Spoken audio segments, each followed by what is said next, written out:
Janet Fritz here for Galaxy Girl Creations. Welcome to my channel. Today I am working on a double page layout, and this looks like white cardstock, but it's not. It has this wavy kind of bluish pattern on it, and that is a paper from Felicity Jane.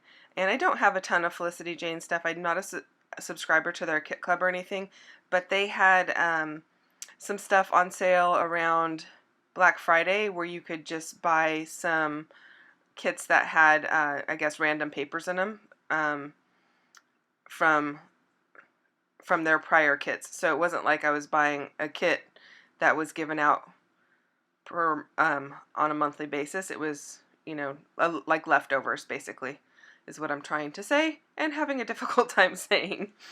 So that's where I got these two sheets of paper. I do have some stuff from them just because I ordered it on Black Friday, but I don't have a ton. So now I'm using this other piece of paper, and it is, I'm not even going to guess where it's from. It's probably Illustrated Faith or maybe Amy Tangerine. Not 100% sure, but it's got these little check marks on it. Not check marks, plus marks. Oh, now that I see the back, I think it is Illustrated Faith. Anyway, I basically punched both edges across from each other, and then I cut the entire thing in half because I want this to be spanning both pages, and I want them to be the same size. And these photos are of a Cub Scout outing to the beach when my son was young. He is 22 now, so all of these kids are all grown up. And so I'm a little bit behind in documenting his Cub Scout stuff. But you know what? I kind of go back and forth on what I'm documenting. Sometimes I document current stuff. Sometimes I go back and do a little bit of my kids' younger stuff. If I don't do that, I get really bored. If I was only doing the old stuff, I feel like I would be missing out on the current stuff because there's current stories. I apologize for all of that screen rustling around. I was searching for that yellow sheet of paper and bumped into my desk. So my apologies on that. And that's just out of my scrap bin, just plain old yellow cardstock. And I needed something to brighten up this page, and then I wanted something to contrast between the yellow and the photo, besides the white. And so I pulled out this navy blue piece of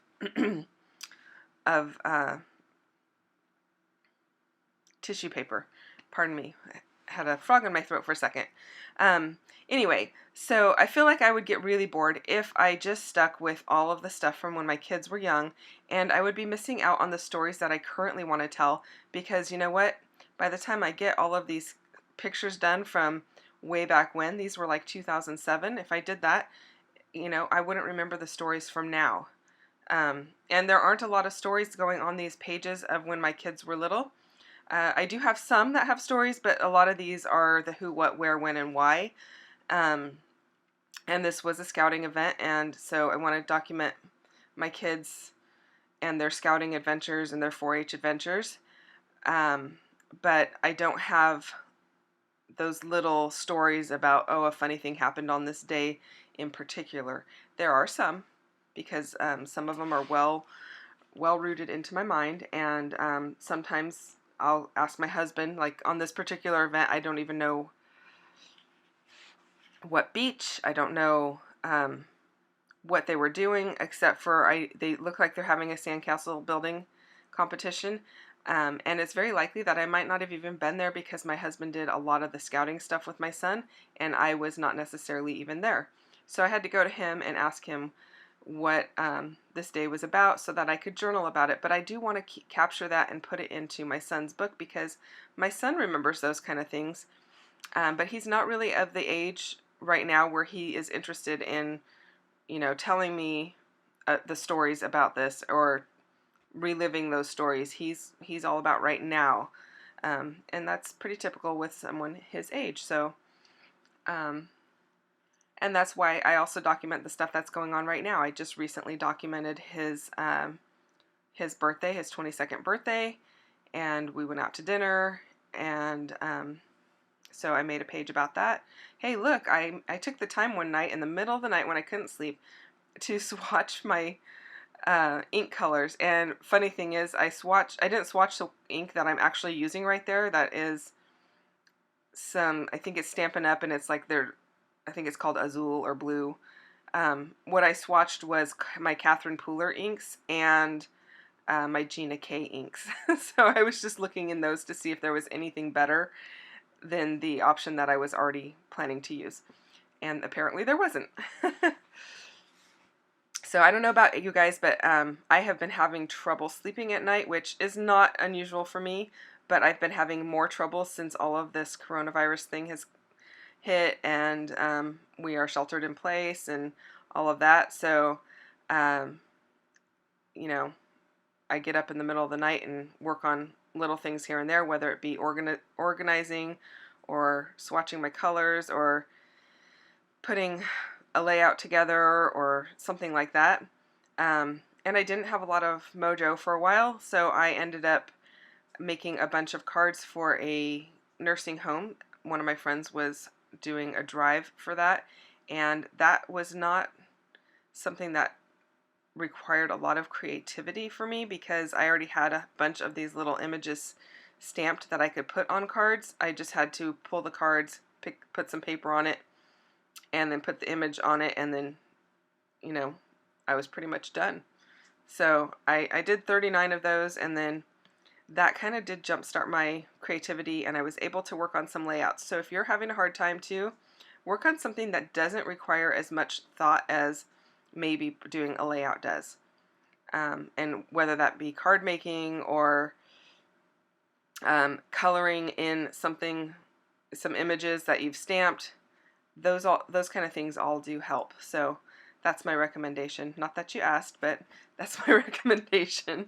So I did ink up the edges of the white papers because it's going on a background page that is primarily white, and so it makes it pop just a little bit. And I'm using that same ink to stamp the word love, well, the L, V, and E, and then I'm going to use some yellow inks to stamp the sun that goes in the center of the O, as and it has two layers actually. It has like a ring around it, and then the center part is a separate circle. And you know what? I don't know where I got these stamps. I think they might have been in a giveaway bin or giveaway table at some crop that I went to. And I'm not really sure where they're from, but it's the first time I've used them, and I really like it. It's really cute.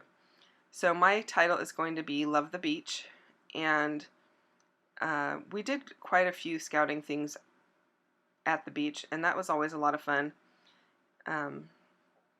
So that's why I decided to go with that. And plus I'm trying to really use my stamps on layouts a little bit more frequently. So there is a stamp on the top of the journaling spot, and that one is from Heidi Swapp. I do know that. And then I'm using these super small yellow puffy stickers or puffy letters, and those are from Pink Fresh Studio, to write out beach. And then I'm just going to hand write in and I do that in a navy ink, so so that it matches the navy that I already have going on. And you can see the Felicity Jane stuff there that I have. It's not a whole lot, but that's pretty much what I'm limited to in Felicity Jane. So I don't really use a lot of Felicity Jane on this other than those two pieces of paper. What I have learned is that I really like bright colors, and she has a lot of soft colors, which I love. I think they're really beautiful, but they're harder for me to use.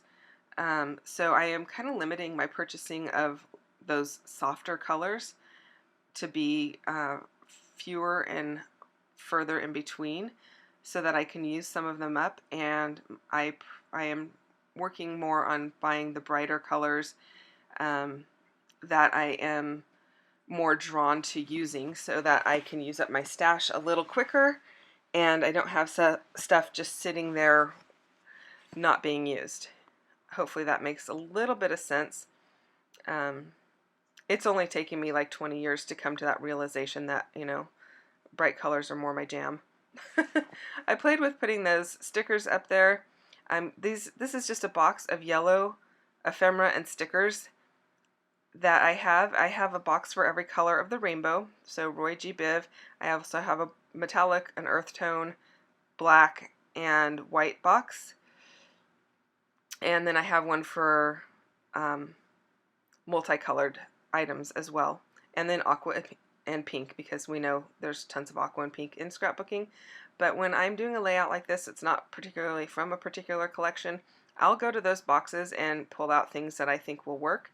And when I get down to the bottom of the barrel of a particular collection that I have been working with, and I'm not using it for whatever I bought it for, let's say like I bought something for my Hawaii trip, and I'm done with my Hawaii pictures, I will cut all of those embellishments out and put them into those boxes sorted by color, because those are kind of like a go-to for these types of layouts.